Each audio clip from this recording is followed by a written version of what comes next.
Hello everyone र आजको video चाहिँ म 12 बजेदेखिबाट स्टार्ट गर्दैछु किनकि के छ हजुरहरूलाई त म अगाडिको भिडियोमा देखाउँछु। आज स्मृतिको बर्थडे आज हामीले सबैजना जाँदैछौँ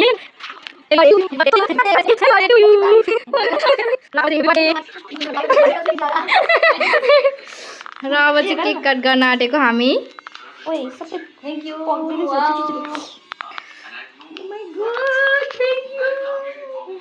र उसले चाहिँ केक देखेर एकदमै राम्रो लागेछ, त्यही लागि थ्यांक यू भन्दैछु। ल गाइस ल केक कट गर्नुहोस्।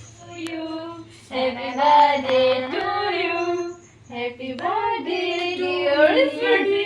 र अब हामीले चाहिँ रात गाइस हामीले चाहिँ यसरी नै बर्थडे मनायौँ हो। अनि अब भोलि चाहिँ अब हल्का उता गएर तिमीलाई म भोलि पार्टी दिन्छु र उसले चाहिँ अब हामीलाई पार्टी दिन्छु भनेर चाहिँ भोलि चाहिँ अब हेरौँ के उसले पार्टी दिएर चाहिँ हजुर अगाडि गाइस म दिन्छु त भने त दिन्छु नि एकदम पनि हेर्नु होला दियो भने म हजुरहरुको अगाडि भिडियो लिएर आउँछु। तपाईहरु सोच्नु हुँदैछ होला म कति वर्ष कि 23 वर्ष पुगेर 22 लाग्यो गाइस। अच्छा ठीक है समझ गया।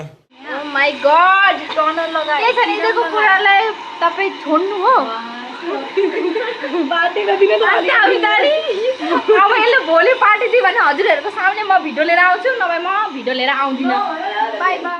र अब मुख धोइसकेर चाहिँ एउटा क्वेसन याद आयो मलाई, स्मृतिले बर्थडे पार्टी दिन्छ कि दिन्न हजुरहरू पनि कमेन्टमा गरेर भन्नु त लु। बर्थडेको पार्टी दियो भने म भिडियो लिएर आउने छु। Bye bye.